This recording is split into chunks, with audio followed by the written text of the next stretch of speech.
Before proceeding any further, I'd just like to acknowledge the traditional custodians of the land on which we meet, the Wurundjeri, Woiwurrung and Bunurong peoples of the Kulin.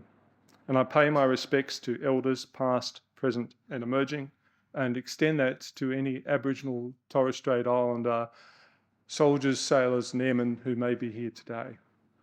I'd also like to welcome our colleagues from the Navy and the Air Force and our international partners. No great endeavour is ever achieved alone. It's always achieved as part of a team, and it's wonderful to see you all here today.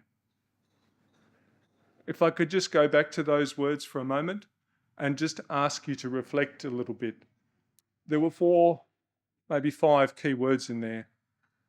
Let's swap the word elders with leaders. Let's use the word custodians. You are custodians of your service's traditions, its heritage, and lessons that have been learned the hard way. Your obligation is to maintain that reputation and to learn from those lessons so that the leaders who went before you, the past leaders, didn't learn those lessons in vain. Today, 2 leaders from 2 different armies are going to share their experiences with you, and we're going to talk about that through the prism of the Battle of Buna. And the reason that we're doing this is because you are the next generation of leaders and custodians, and you will carry that responsibility on into the future. So we're talking about the Battle of Buna. Just to provide some context for how we get to the red rectangle which you see in the bottom left of the screen. Japan's advance into the Southwest Pacific in 1942 had been overwhelming, if somewhat spasmodic. The small Australian garrisons at Rabaul and Kavieng were quickly overwhelmed in a singles day fighting on the 23rd of January 1942. Thereafter, Japanese forces engaged in mopping up operations across the widely dispersed islands.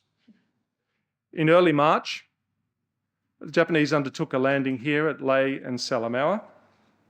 2 days later, a US Navy aircraft carrier strike sunk several of the transport ships that were there. And this made the Japanese commanders more cautious about their next phase of the advance. The next plan was to send a convoy of ships through what's known as the Jomard Passage. That passage is in a very long reef line, the Louisiade Reef, which extends out from this area of Milne Bay out to the southeast, so off the southeastern tip of Papua New Guinea, for about another 400 kilometres into the sea, and there's only 3 ways through it. So please, when we look at the blue parts of the map and we think that it's all a space you can manoeuvre, our Navy colleagues will tell us it's actually a little bit more complicated than that. And the reason I'm talking about this is because this is where we're getting into how the sea influences the land and how the land influences the sea. The plan was for that invasion convoy to come through the Jomard Passage, but it didn't actually make it as far as the Jomard Passage. And the reason it didn't was because there was a great aircraft carrier battle fought here in the Coral Sea. US aircraft carriers sitting in the Coral Sea, Japanese aircraft carriers operating further out here to the east. And that made it unsafe for the naval landing to go ahead. So that saw Japan abandon the plan to take Port Moresby by amphibious landing. Instead, what it did was it then undertook a smaller landing here at Bunagona and started to send its forces overland over the Owen Stanley Mountains over the very famous Kokoda Trail. That landing, that advance over the Kokoda Trail, was to be supported by another amphibious operation here at Milne Bay. And that was needed to secure the maritime supply route.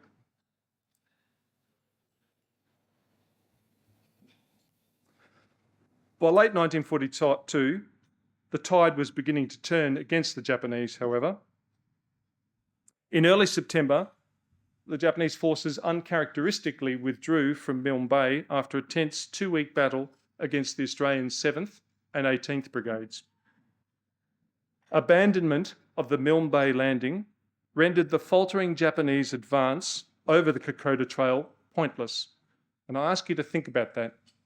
If the aim was to capture Port Moresby and establish an airbase there, you can't set up an airbase based on what you can carry by person over the Kokoda Trail. If any of you have walked the Kokoda Trail, you will know it's just not going to be possible to carry a 250 kilogram bomb or a 200 litre barrel of fuel to set up that airbase. So you need a maritime supply route. Again, this is why land operations influence the sea and how sea operations influence the land. So even if the Japanese reached Port Moresby over the Kokoda Trail, they could not establish a viable airbase there without capturing that location at Milne Bay. From Milne Bay, Allied Air Force squadrons were able to dominate first the Coral Sea and then the Solomon Sea. By the end of September, the overstretched and exhausted Japanese force had begun a steady withdrawal along the Kokoda Trail back towards their beachhead supply bases between Buna and Gona. If you look at this map, I will just be working from west to east. Don't get too worried about the place names.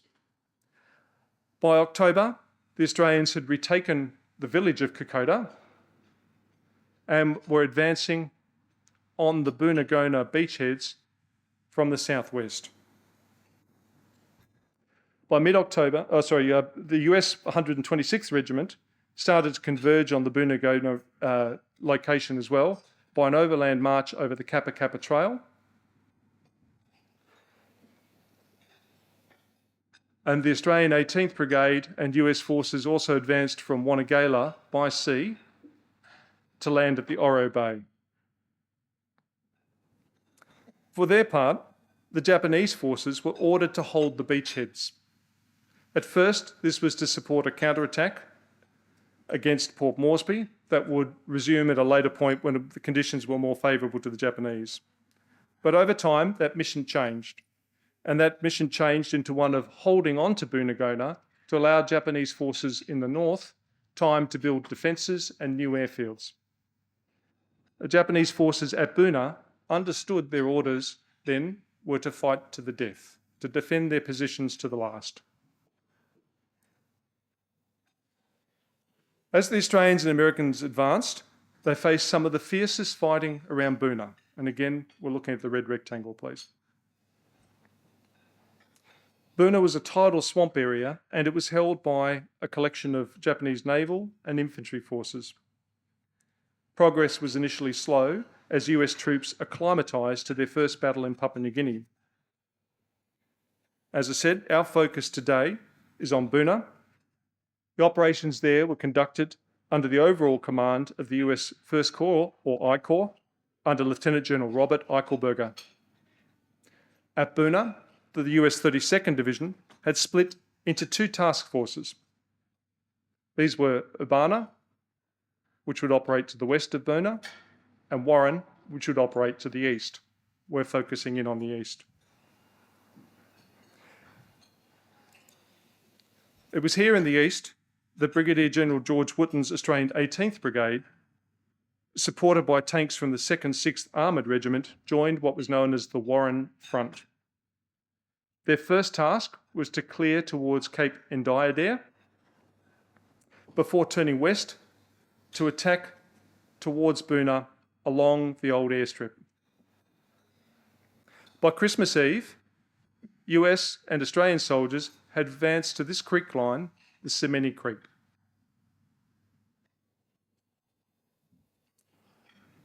There were the Michiganders, I hope I pronounced that correctly, from the US Army's 128th Regiment, together with South Australians from the 2nd 10th Battalion and New South Welshmen from the 2nd 6th Armoured Regiment. They attacked across the only firm ground, the old airstrip, which the defenders had established as their main killing ground. So if it's said the war is a harsh teacher, one where the test comes before the lesson, There's been nowhere in this place or this planet that has been more apparent for the US and Australian armies than at Buna in December 1942. Buna was the first time that Australian and US forces had fought together side by side in the Second World War. The 128th Regiment and the 18th Brigade had different levels of experience, and neither had received specialist training in jungle warfare. Nor had they extensively trained, let alone operated together. So now, Generals, if you wouldn't mind, General Smith, I was wondering if you could please tell us a little bit about the 18th Brigade's experience in the lead up to the Battle of Buna, and then General Womack, if you can tell us about the 32nd Division's preparations. All right.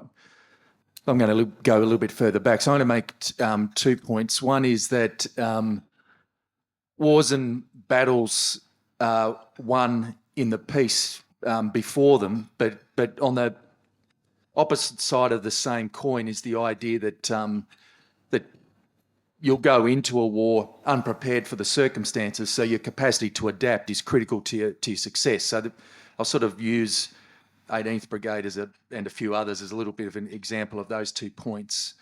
But for those sort of, just to amplify the point, everybody here will be familiar with Napoleon and the sense of his great genius. And there is this sense that that genius was most particularly a battlefield genius, but people forget that he constructed a way of fighting and a system for fighting, raising personnel, raising armies and so on in peacetime that allowed him to do what he did in war. I think I make that point particularly for you because I want to give you a sense, and hopefully this will be a theme that runs through what we talk about this morning, is that everything we talk about through this battle has an immediate implication, because to the extent that we tell some stories about some particular individuals in the battle or talk about combined arms and so on, all of the foundations for the success of this battle was a function, and some of the challenges and mistakes and some of the poor leadership and so on was a function of the work done in peacetime, and you all and we all play a function now in preparing ourselves for the next war. I think if I can use the 18th Brigade, to some extent Australia's been lucky in wars. In the First World War, when the two great armies are clashing in Europe, we had time to prepare an army, send it to North Africa, do some training in Egypt before we committed it to Gallipoli. In the Second World War, we had a somewhat of a luxury of having preparations before our first units went into action in North Africa. They were well trained and well prepared. Where we have examples like the 32nd Division going into its first battle at Buna, at places like Rabaul, the 8th Division in Malaya and Singapore, and Ambon and Timor, for those who are familiar, performed terribly. They were poorly prepared, ill-equipped. Many of the soldiers hadn't even fired a rifle before they went into action. Much of the Australian leadership was quite poor. So where you don't have an opportunity to prepare and train, the results and the consequences are quite significant. I think the utility here is actually to make a comparison between the 18th Brigade entering into the battle and the 32nd Division, because the 18th Brigade had been through that process of the 7th Division going to North Africa, having time to train and prepare before it went into battle, and then as a function of its experiences, including Tobruk. I mean, the 18th Brigade were one of the brigades that were the rats of Tobruk, had fought, learned combined arms, understood the value of artillery and fighting side by side with tanks, and then, of course, come into to New Guinea. Now, having said all that, they weren't entirely prepared. Their first battle was at Milne Bay, which we just sort of indicated here, and they didn't necessarily perform that well. The 2nd 10th Battalion, which we'll focus on through a lot of this discussion, was routed utterly, largely as a function of a poorly planned fighting patrol and finding themselves in a really bad piece of terrain and position at sunset, and then gave the Japanese a significant opportunity. And the Japanese, who had employed tanks even through Malaya and Singapore quite successfully, used tanks then at Milne Bay and were able to rout the 2nd 10th Battalion. The tanks, and to some extent, that success was a function of the fear that the tanks put into the soldiers. So as a quick sort of, move to my next point, which is that adaptation's important in war, the 18th Brigade learned their lesson. They identified the tanks, having thought prior to the battle that tanks were useless fighting in the jungle. They'd learned their lesson, did some training, and Tim, you know better than I don't know if that was at Milne Bay or before going into action at Buna, but trained with the tanks, work out how to, in a rudimentary sense, how best to operate with them in the jungle. And then as a consequence of that success, of that training, when they went into battle, I think on the 18th of December, destroyed about 200 Japanese bunkers in the space of that first day attack towards Cape Endideer. And that was significant. I think it was probably comparable to what the 32nd Division had been able to do in the weeks leading up to that particular point of the battle, to give you a sense of the value of that adaptation and bringing tanks into the fight. That's probably enough from me. I'll talk a little bit more about combined arms warfare later. First, thanks for having me. Chris, thank you.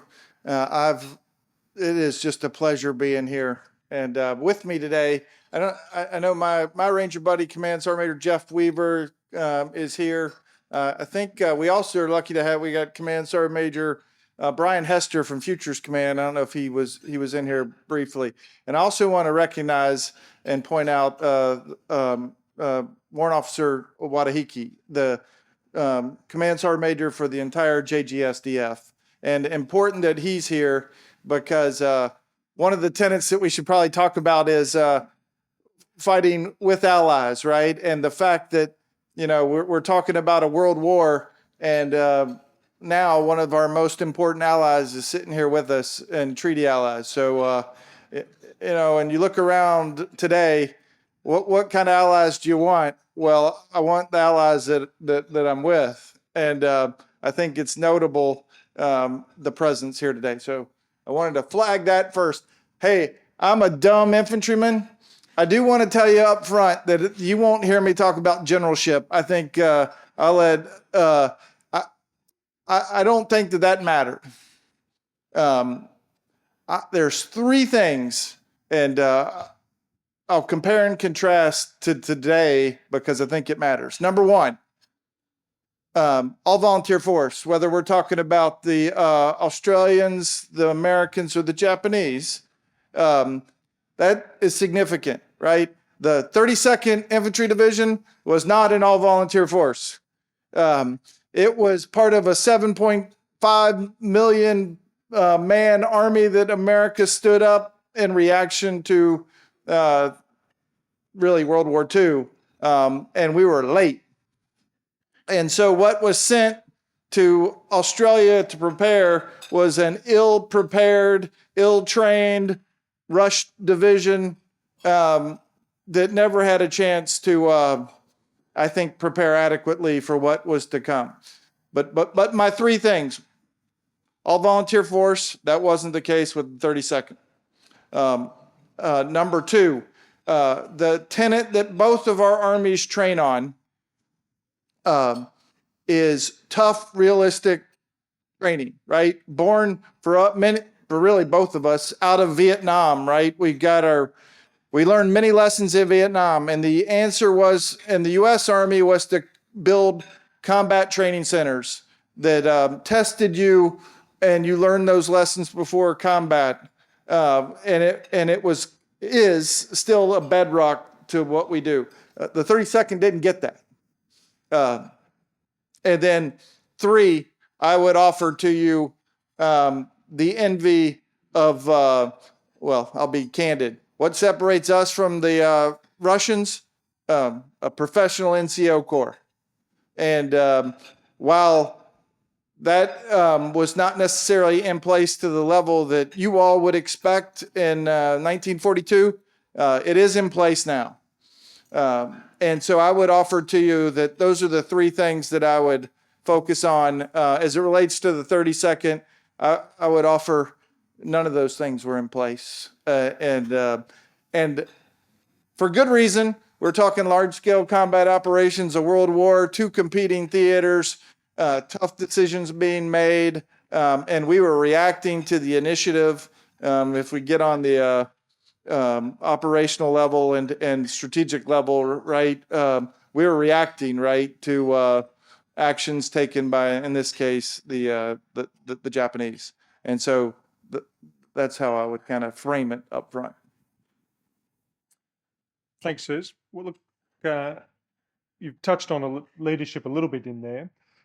We could please move on to the next sort of area of focus as we start to drill down from the big to the smaller picture.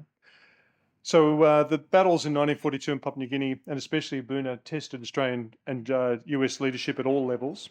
Both US and Australian commanders had to make hard decisions, removing leaders who were failing and backing those who were succeeding. So General Smith, could you perhaps point to the principal Australian example, and then General Womack, if you can talk about some of General Eichenberger's challenge, please. All right. Forgive me, Tim, but I'm not going to necessarily talk about that one example. I'll mention it in passing. I just want to set up, and forgive me if I steal some of your thunder, mate, but just to set up, because a lot of what we're going to talk about from here will be connected to leadership. And I think the Battle of Buna its great value is in leadership, and particularly junior leadership. But I want to begin actually by talking about the senior stuff. And if when I spoke to many of you last time when we were online, I can't remember if I mentioned this, but I think I did. This idea that leadership really doesn't change. This is a personal view. This idea that there's tactical leadership and sort of operational leadership, and then there's strategic leadership, and there's some special art and so on. I actually think it's garbage. I think that leadership is fairly simple in what it is. It's hard in the practice, and I think that Buna gives a great example of this particular point. And I'm not sure if you know, but MacArthur sent the Corps Commander Eichelberger to Buna with the principal aim of sacking his division commander, General Harding. Eichelberger got there, and with an intent. Look, I'm not really going to carry that out. I understand that it's a challenging circumstance, and but what changed his mind, and this is the point I want to make. Sorry, at the risk of stealing your thunder, was curiosity. So Eichelberger, 3-star general, went forward to the very forward pits, and sort of recognised in the process there was only about 150 soldiers actually manning the forward pits, confronting the Japanese. There were thousands of others just sort of goofing off, for want of a better term, behind the front. And on the basis of his observations, made the decision to sack the division commander. The reason I want to dwell on it, because I made you all watch the movie 12 O'Clock High, and we spoke at that previous forum, and I spoke about over-identification with troops, making excuses for your troops. That Harding was the division commander was actually very popular with his troops. But he wasn't driving them to do anything. And as a consequence, ill discipline came about. They were in poor state, and so on. We'll talk a little bit about logistics in a moment. But it's an example of sort of the example of, Eichelberger. Harding is somewhat similar to the example of the two American commanders of the group in the film. So take that as an example. But where it's important, it's a great example of the importance of senior leadership and holding less senior leaders to account. You might want to ask me some questions about that later, because I know it's a pressing issue on our mind, particularly in the wake of the follow-on from the war crimes and so on from Afghanistan. But this was a case where Americans held their commanders to account. And those who are familiar will know through the Second World War, one of the reasons for America's great success because they held their senior leaders to account. And if you didn't perform and you couldn't show results on the battlefield, you got removed very quickly. Not necessarily at entirely the expense of what you might do later on. Many went on to command again and be very successful, but commanders at very senior levels were held to account. My other point I want to make is that just because you're a senior leader doesn't change the fact that you've got to lead by example and to turn things around. I'll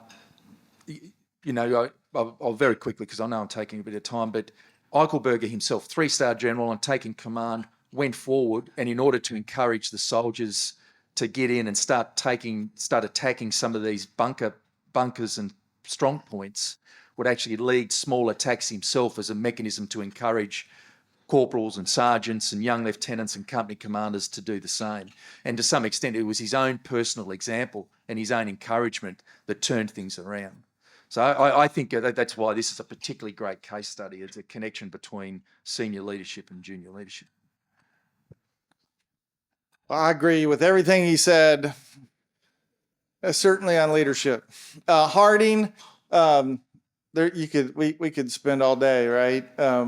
I love the tenet, them guys at squad, right? And this is after the fact, but tough decisions are going to be made. It's even easier in combat, right? I mean, I'm not going to expend much energy thinking about relieving leaders in combat. I'm just not.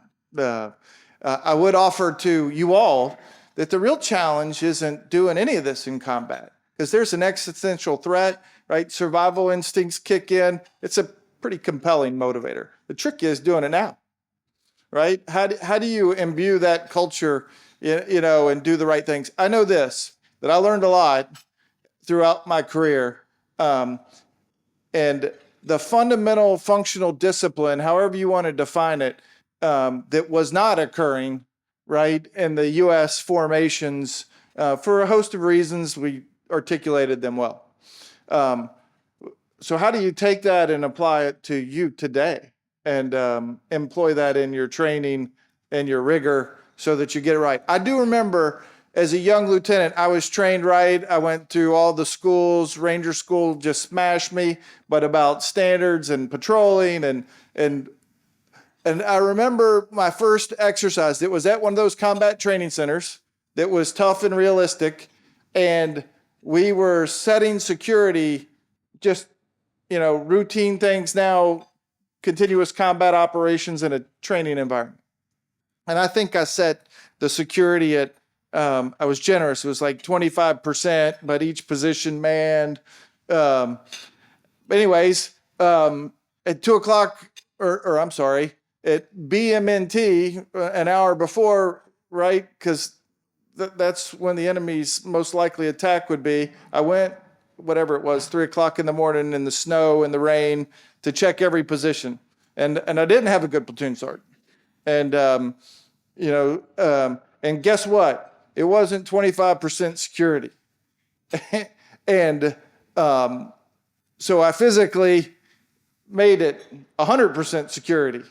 And I was struggling to find my way in the world, and I knew that I was not wrong there. Now, how I did it might have been wrong, but I was rather forceful. And so we established that standard, and of course, many mistakes were made thereafter. Nice attack, wrong hill, guilty. However, when I thought back to it, and I still think about it to this day, like enforcing that standard because it was right, because it was published, and it would have saved lives, right? Because that's how you're going to die, right? Somebody's sleeping, on your flank, not doing their job, is going to get your soldiers killed. And so I think that is the Army, the U.S. Army that was employed because they lacked the training. Now, that's a generalization. I'm sure there was good leadership throughout where that was not the case. But for the general officers to have to come in and make, I think those firings were easy. And Harding made it even easier as he, literally threw his cigarette butt, at the feet of the commanding general. You don't have to think about that one. But I think change had to be made, and it wasn't just symbolic, it was necessary. And I would offer to you is, okay, how do you create those conditions such that you train now to prevent that? Because that's hard. It pales in comparison. You're not going to have that challenge in large-scale combat operations. You're going to be compelled for a host of reasons. But how do you do it now? And I would offer that's infinitely harder. So you described some of the or the challenges that General Eichelberger faced. He's now in a position where he's dismissed the commander of the 32nd Division, General Harding. He's dismissed the Chief of Staff.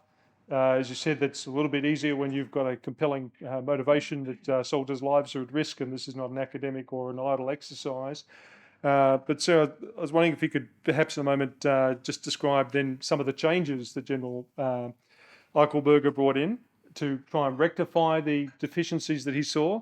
And General Smith, if you might talk about some of the leadership challenges that were still facing the Australian 18th Brigade, even though it had been in Papua New Guinea a little bit longer, and particularly as disease and illness start to sap the brigade's combat power. I do like the way that both the U.S. and Australian leadership made the changes. And so what do I like about, the changes? And I don't know that there's too much of an answer on generalship.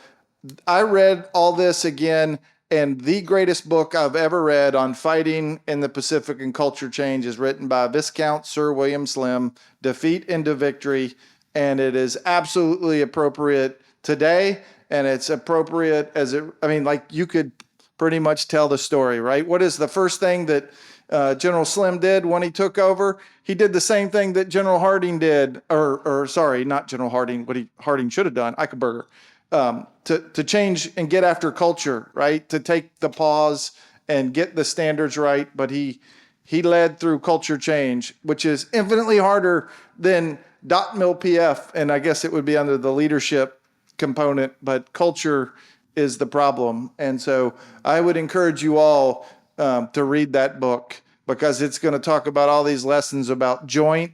It's going to talk about combined arms, but it really the whole premise of the book is how do you go from defeat into victory, and it was all culture change. So that's how I would answer that. And in fact, it's a it's a common story. So if you're not familiar, that what Eichelberger did, which wasn't just sort of leading by example. It was, as you were saying, he put everybody in fresh uniforms. He took a 2-day pause in the fight. This is the logistical connection. He'd found that on the airfield where the supplies are being moved to, 20,000 chocolate bars sitting there. The soldiers were starving. Found 20,000 chocolate bars, 5,000 seed rations packs laying around. Most of the food had just spoiled as a function of not being moved. Nobody was paying attention just to the routine administration of moving stuff forward. So he made a point of fixing it. That was on the back of, about 1,500 local Papuans who were actually used to carry him start to move and get a system going. He tried to get everybody into fresh clothes. Soldiers weren't shaving because they didn't have access. Got everybody shaved, beards came off, they started to look and feel like soldiers, and then as a function of that particular change, got them into action and they started to fight in a different way. Patton did the same thing with the 2nd Corps in North Africa after their defeat, and of course probably the great example is Slim, who tells the story of his book of turning the British 14th Army around in Burma, along the same lines. Where there is a connection between what Slim did in the 18th Brigade was actually around malaria control. And the malaria control is a great example of discipline and supervision by leaders and discipline. In the case of, and the 18th Brigade was actually quite poor at it. And this was the early stages of war. Some things weren't understood, but simple measures that we all understand, like wearing your sleeves down, not leaving covered skin, using mosquito nets and so on. Don't leave, do work not to leave standing water laying around. The 18th Brigade sort of suffered the consequence of this from Milne Bay, and then started to affect their performance through Buna, which was a couple of months later. But it's a great example of small elements of discipline and administration can make all the world of difference for how you fight. So having made sure that the soldiers were now fit to fight, and that was through a series of changes by generals, forcing in standards on their commanders expecting those standards to be met by junior leaders. General Eichelberger then we moved to the point where he starts to lead his first attack, as you said, characteristically from the front at Buna on the 5th of December. His soldiers found enemy posts were very difficult to locate as they were very well concealed. Those defensive positions overlooked the movement of the Allied attackers as they advanced. In this case, at this point of the battle, US casualties were very heavy. Enemy positions were fixed only at close range. They could only be identified at close range. They had to be mortared. They had to be rushed by sections and platoons using grenades and any firepower that they had. So this is not quite the combined arms battle, but it's starting to develop into one when Australian tanks and a small amount of artillery and certainly some engineers arrive, and they're needed to literally dig the defenders out of their posts. So many Australians and US commanders had this First World War experience. Brigadier Wootton in the 18th Brigade, he'd fought against Rommel's panzers, as we described, at Tobruk. Nonetheless, they found that the Australian commanders and even the US commanders found that initially they thought Papua New Guinea was not suited to combined arms warfare. Can you tell us a little bit about why that was and how that had changed or was changing by the time of the Battle of Buna? Yeah. So I think this is a prescient point, but at least for us in Australia, because we've heard all of the public commentary around the fact that for fighting in our particular region, armoured vehicles and heavy vehicles and so on aren't particularly useful. You get the sense that even here, so the commander of MacArthur's Air Forces, General Kenny, made the observation, hey, you don't need artillery. Aircraft are the artillery of the Pacific War. And of course, it misunderstood the value of artillery principally as a function of suppression, not destruction. And aircraft of the day didn't have sufficient accuracy. We can see these, but we've heard these ideas that superior technology and advances will solve the problem, be a silver bullet, make warfare less ugly. I mean, part of the reason that this battle we're discussing today is because at the end I want to make a connection between it and what we, and it's probably connection to what we might experience in the next war. But as a consequence of this, and this was it wasn't Kenny that thought this was accepted by in the Australian Army and the US Army, that artillery wouldn't be particularly valuable in the jungle. Tanks weren't particularly valuable until the Japanese sort of demonstrated their value. Those an army that sort of at the time understood combined arms as well as anybody sort of threw it away without a real basis for doing so.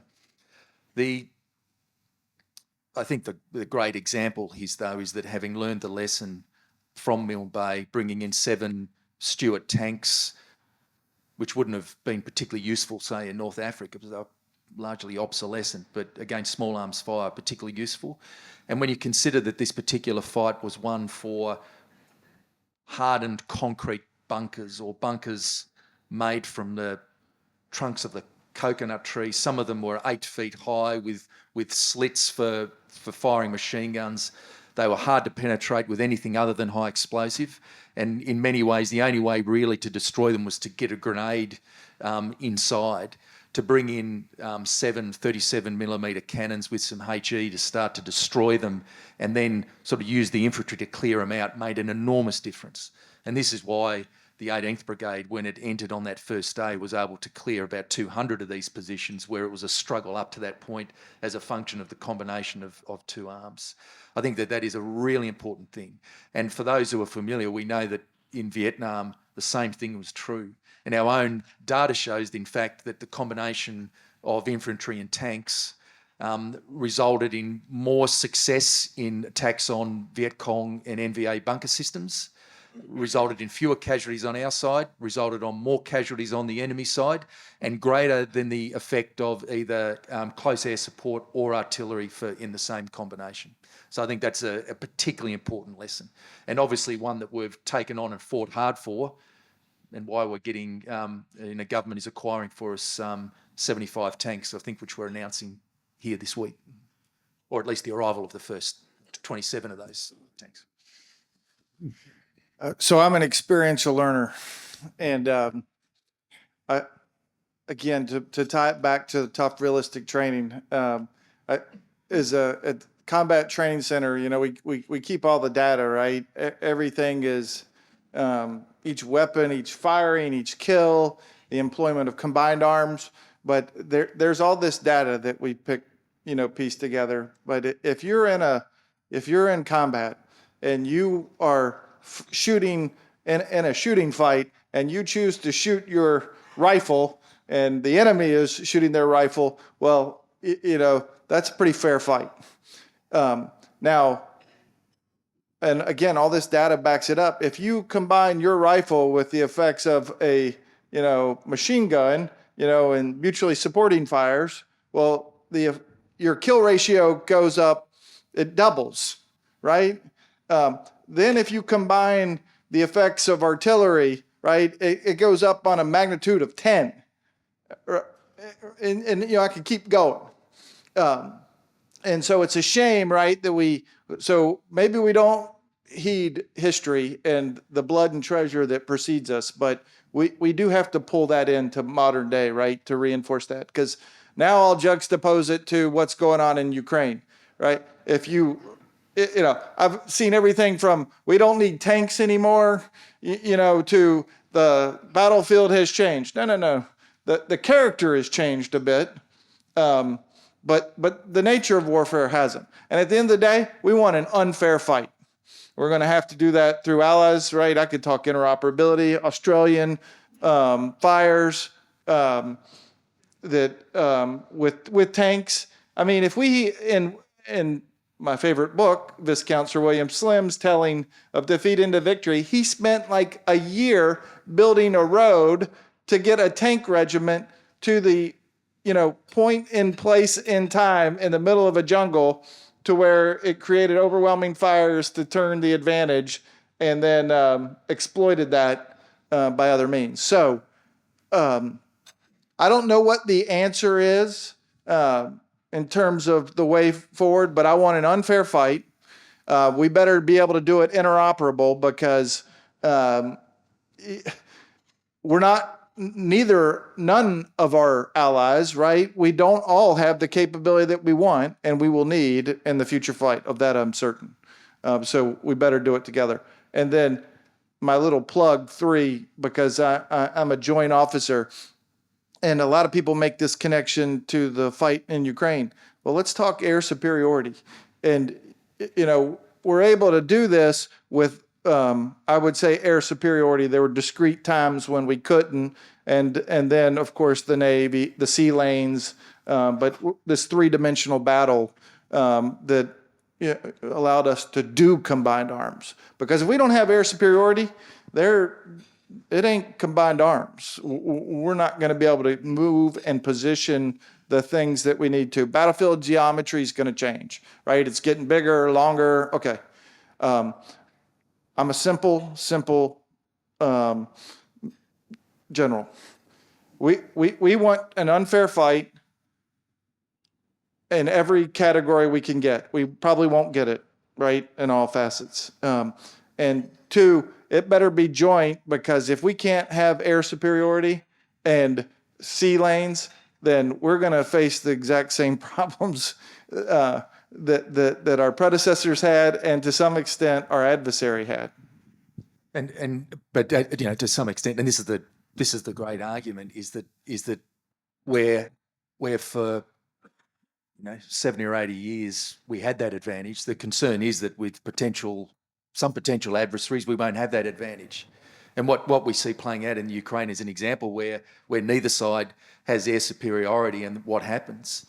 We talk a lot about technology. We're acquiring long-range strike systems ourselves, but the lesson of it seems to be, so you're all familiar with the First World War and the stabilised trench systems that developed.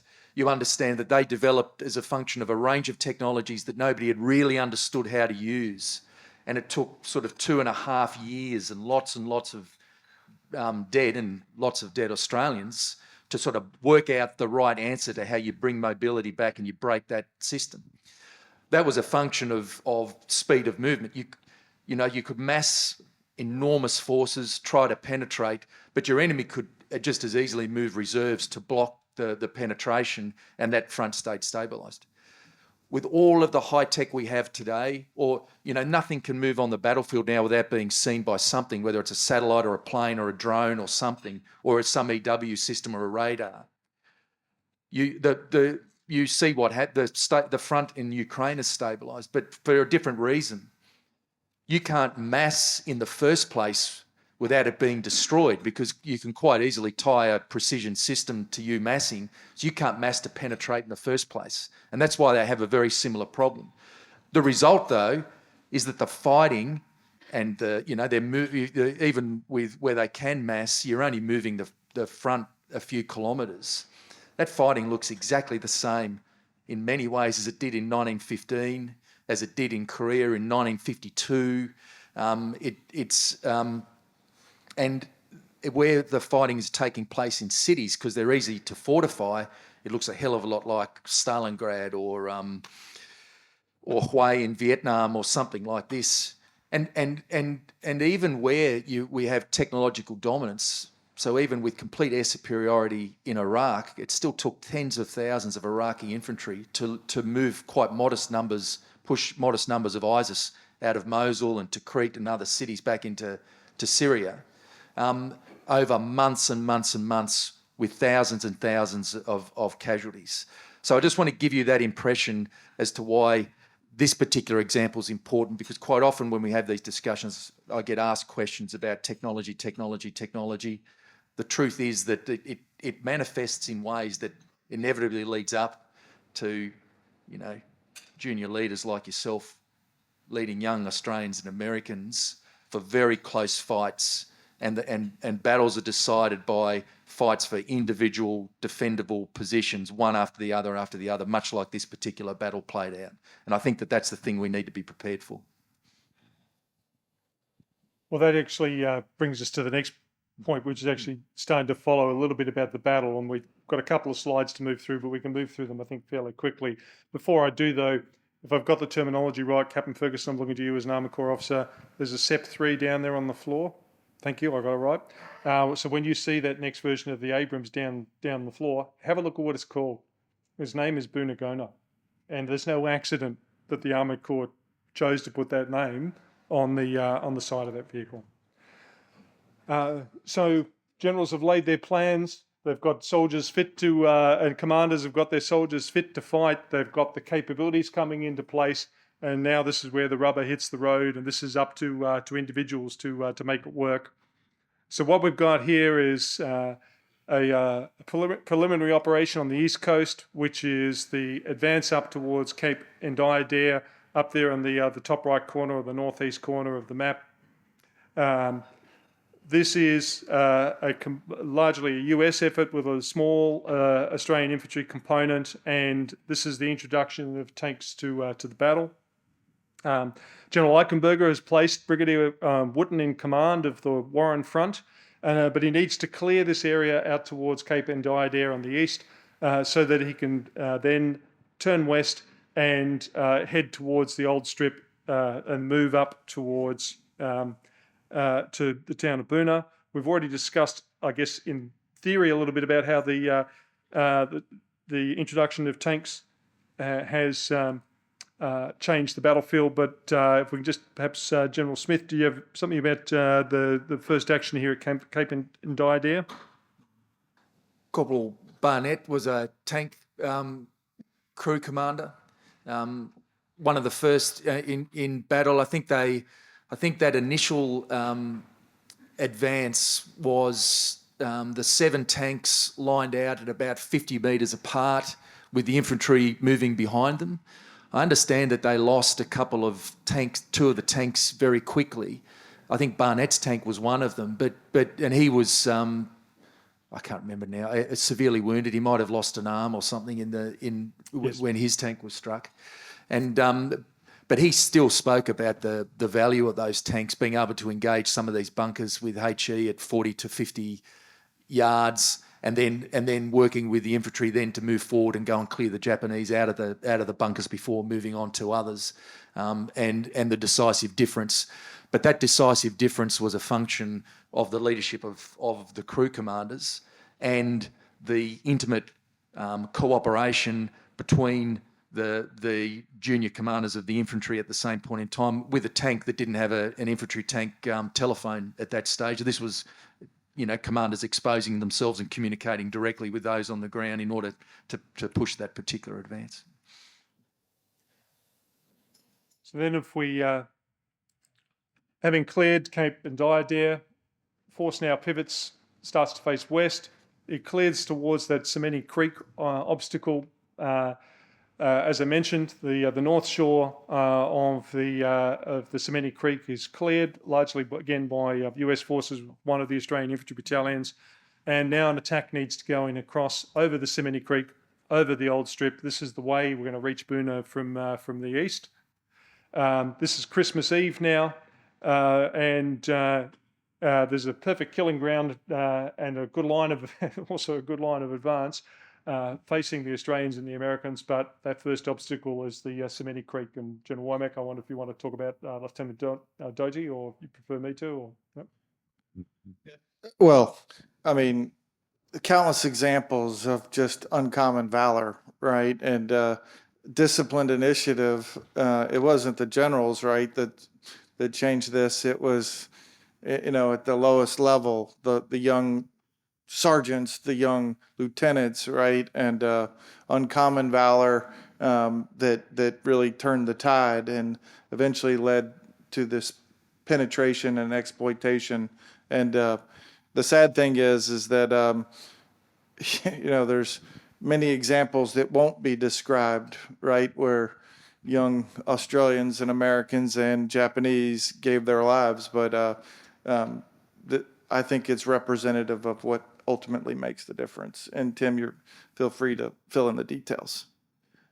So as you see in this slide here, a pretty exposed position, young engineer officer tasked with erecting a bridge. You might ask, do you get a medal for that? Well, you do when it's under fire and when somebody's actually got to make the difficult decisions of who to send, who to tell to expose themselves to fire, because if they don't, there's no way the tanks will get across. If the tanks don't get across the creek, as we've heard, then it's just going to be higher casualties. So it's about convincing the people under your command to take that next step to expose themselves to danger for the greater good.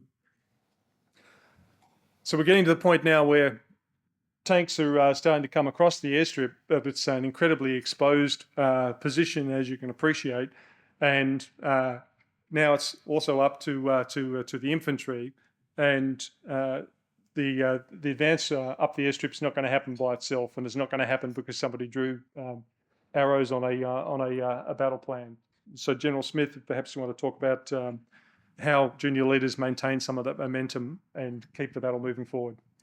I will, but sorry, I just remembered I forgot to mention something about the initial attack when the Americans and Australians actually fought side by side for the first time, when the tanks were introduced into battle. The sense at that point of time, because of the success of bringing the tanks in and clearing positions easier, was that it gave both sides this great sense of morale boost and esprit and spirit. And if you hear some of I haven't written down any quotes, but when you read about it, the effect on both sides as they started to fight was immense. And there were occasions where, in order to clear positions, Americans and Australians were literally running across open ground towards positions in a manner that they wouldn't have done previously as a function of that spirit. I think that's a useful point to make. For Private Hughes, I think he's an example of leadership exercised outside your authority. He had no authority as a private soldier, but he took on it happened at the moment when the 9th Platoon out of the 2nd 10th Battalion, fighting along the airstrip, caught in open ground, pinned down by heavy machine gun fire, with a requirement for the platoon to disperse. And Private Hughes took it upon himself to move up to a berm, and from that, and did so on 3 separate occasions. The first time using grenades to silence a couple of Japanese positions, went back, grabbed a Thompson submachine gun, went forward and to suppress, and then I think he went back a 3rd time, which then enabled the remainder of his platoon to disperse and get into cover after that they'd been confronted. I think, he won a military medal for it, but it's just one of the small examples of how these battles are decided. So that brings us to, so there's an advance up the airstrip, but of course there's a desire to outflank the Japanese from the west, and I think Lieutenant Hess from the US 128th Regiment made a bit of a difference here. Just amazing that he would take on the risk, defy what your instincts would tell you to not do it for survival, to courageously go where was probably the only avenue of approach. And again, I'm no general officer or senior leader thought of it. That was lower unit. And now at this point, right, you've gotten the momentum, whether it's real or perceived, right? Morale has changed. It's a belief and a confidence, and the exploitation that ensues comes from some lower, level leader at great peril to kind of, on the larger scale, clearly momentum has changed, the initiative is seized, but to maintain it, right, it's going to take, again, this amazing action. So I think particularly Lieutenant Hess, the regimental commander, had been trying to find a way around the Japanese airstrip, going through the swamp off on the southern flank or the left flank. One patrol had gone through and said, "No, hell, you're just not going to find a way through this. It is just swamps up to here. It can't be done." That wasn't a good enough answer for the regimental commander. There's obviously an awful lot at stake here, and Hess takes out a 2nd patrol, undaunted, finds a way through, gets in behind the defenders' positions, and establishes a foothold that allows an entire company to move up. Is awarded the Silver Star for that action. And again, this is about all plans reach a point where they stop, and it takes someone else to actually, or it takes the actions of individuals to keep them moving. And that probably brings us to the final example, which is back near the airstrip, Sergeant Duffy. So as the 2nd 10th Battalion were advancing, their mortar, I'm assuming the mortar platoon commander was killed. She was. Observing, in order to observe in this terrain, you literally had to be right at the very point where the bunkers are being attacked by infantry. He was killed. Sergeant Duffy then took charge of observing and controlling the fall of the mortars. In order to do so, he had to expose himself by moving across the airstrip a couple of times to get into position to control the fire.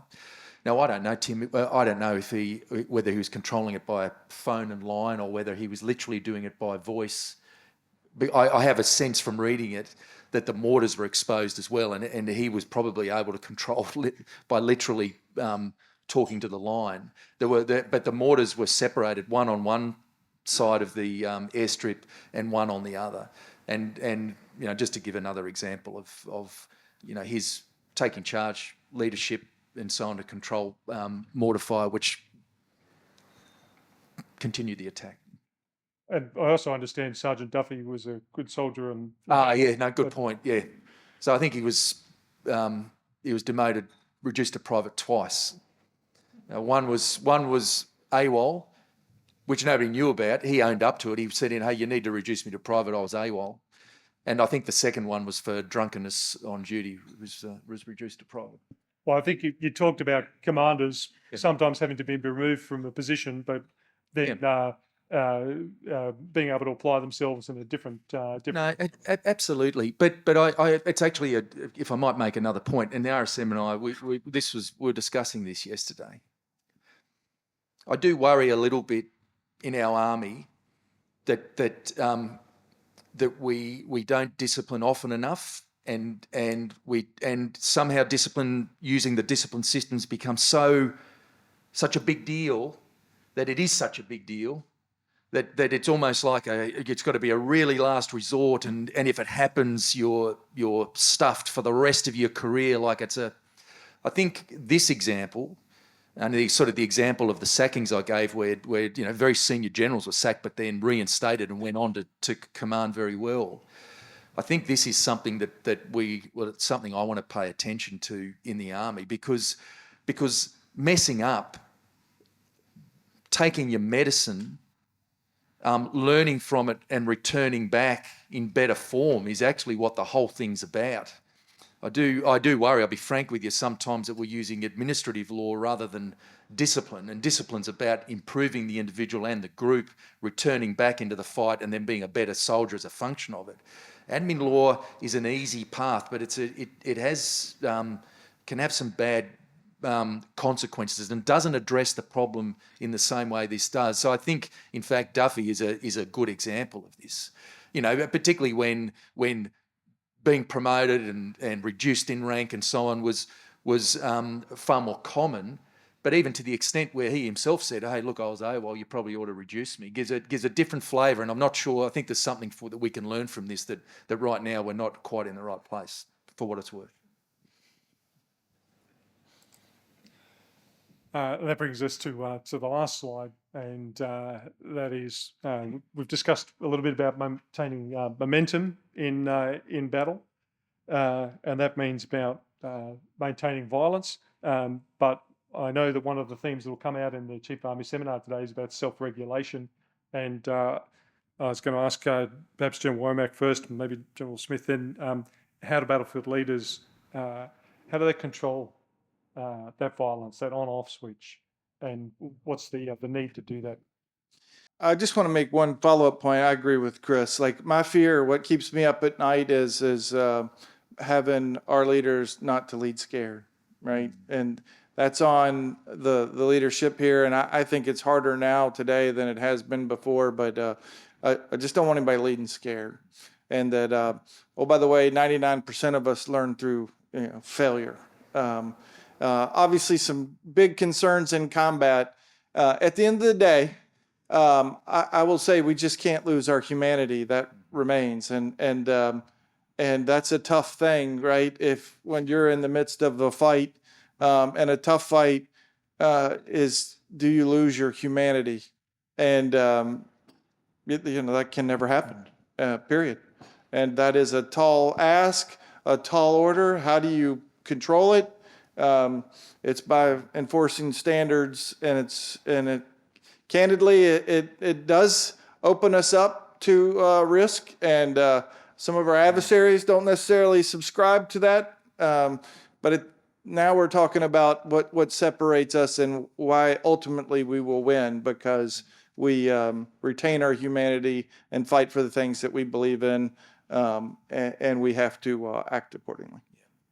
Yeah, I won't talk too much because we're running out of time. We'll get some questions, but this is a hard one. I mean, both sides fought hard. Japanese fought literally to the death. It was hard to find prisoners, even if you were looking for one, because throughout the war, they would suicide before offering up to become prisoners.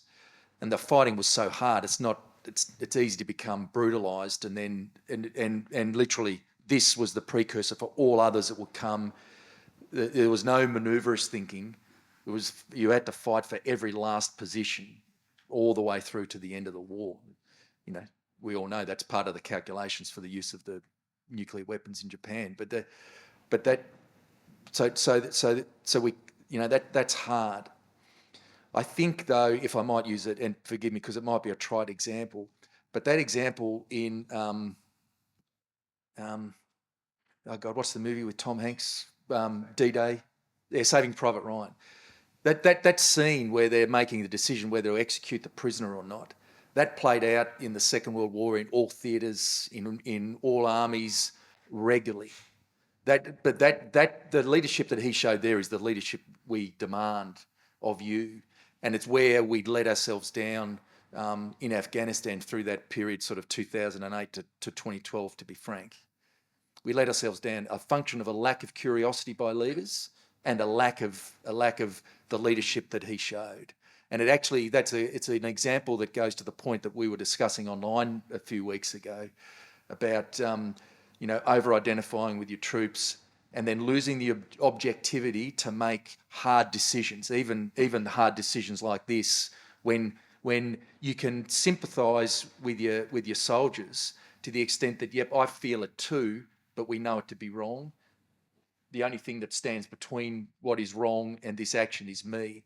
And I'm sure that many of us know people who, as a function of these types of things, after the war then go on to carry quite serious moral injury for the rest of their lives because of what they did in those particular moments. Leadership is the difference between that particular problem.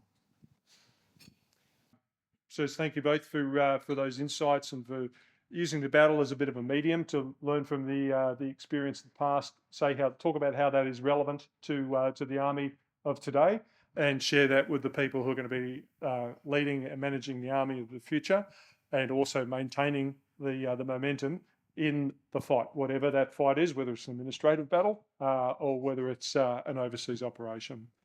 Thank you very much, General Womack and General Smith. Thank you.